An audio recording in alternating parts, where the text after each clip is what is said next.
SIR hearing এ চূড়ান্ত হয়রানির অভিযোগ। বয়স্ক, বিশেষভাবে সক্ষম, অসুস্থদের দুর্ভোগের এক শেষ। অনেকেরই প্রশ্ন, তাদের জন্য কি আলাদা ব্যবস্থা করতে পারত না নির্বাচন কমিশন? আর এ নিয়ে অন্য যুক্তি দিয়েছেন বিজেপি নেতা সুকান্ত মজুমদার।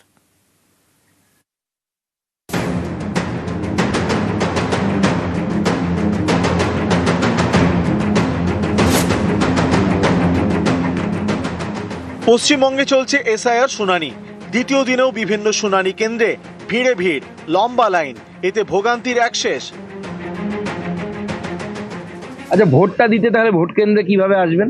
তখন অসুবিধা হবে না? তো যাদের ভোট দেওয়ার ইচ্ছে নেই, যেমন ধরুন আমার বাবা অসুস্থ মানুষ, তিনি ভোট দিতে যেতে পারেন না, বা এসআইআর নিয়ে তার নাম নিয়ে মাথা ঘামায় না। তো আপনি যদি ভোট দিতে যেতে পারেন, এসআইআর দিতে যেতে পারবেন না কেন? আমি তো এটা বুঝতে পারছি। তবুও আমি নির্বাচন কমিশনের কাছে বলবো, যারা অসুস্থ মানুষ তাদের জন্য বিশেষ অপশন দেওয়া হোক। ইনি গৌরী মান্না। পরিবার জানিয়েছে, সম্প্রতি তার সেরিব্রাল অ্যাটাক হয়। তারপর থেকে ঠিকমতো হাঁটতে পারেন না, সব সময়ের সঙ্গী ইনহেলার। এরকম অসুস্থ শরীরে রবিবার তাকে যেতে হয় হুগলির চুঁচুড়া শুনানি কেন্দ্রে। ব্রেন স্ট্রোক হয়েছে, মাথায় জল জমেছে, দাঁড়াতে পারি না, বুঝতেও পারি না। আপনি ভোট দেন তো? ভোট দেন তো? কষ্ট করে যাই। কলকাতায় টালিগঞ্জ গার্লস স্কুলেও চলছে শুনানি।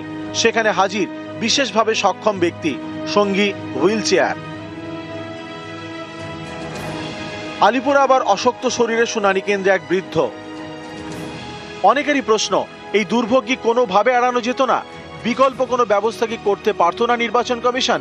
এই নিয়ে অন্য যুক্তি দিয়েছেন বিজেপি নেতা সুকান্ত মজুমদার।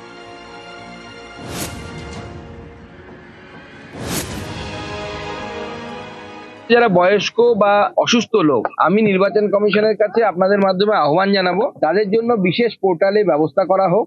আচ্ছা, ভোটটা দিতে তাহলে ভোট কেন্দ্রে কিভাবে আসবেন? তখন অসুবিধা হবে না? তো যাদের ভোট দেওয়ার ইচ্ছে নেই, যেমন ধরুন আমার বাবা অসুস্থ মানুষ, তিনি ভোট দিতে যেতে পারেন না, বা এসআইআর নিয়ে তার নাম নিয়ে মাথা ঘামায় না। তো আপনি যদি ভোট দিতে যেতে পারেন, এসআইআর দিতে যেতে পারবেন না কেন? আমি তো এটা বুঝতে পারছি। তবুও আমি নির্বাচন কমিশনের কাছে বলবো, যারা অসুস্থ মানুষ তাদের জন্য বিশেষ অপশন দেওয়া হোক। সুকান্ত মজুমদারের এমন যুক্তি অনেকেই মানতে পারছেন না। আমাদের বয়স্ক লোকদের, যাদের 80-র উপরে বয়স, তাদের ওঠা উঠে এটা যদি একতলায় নিচে করা হয় তাহলে তাদের পক্ষে কিছু সুবিধা। নির্বাচন কমিশনের নিয়ম অনুযায়ী যাদের বয়স 85 বছর বা তার বেশি, যারা বিশেষভাবে সক্ষম এবং বিএলওর কাছে আবেদন করেছেন, এমন অসুস্থদের বাড়িতে গিয়ে শুনানির ব্যবস্থা করবেন কমিশনের প্রতিনিধি। কিন্তু বাস্তবে এরকম কি আদৌ হচ্ছে? এ প্রশ্ন অনেকেরই।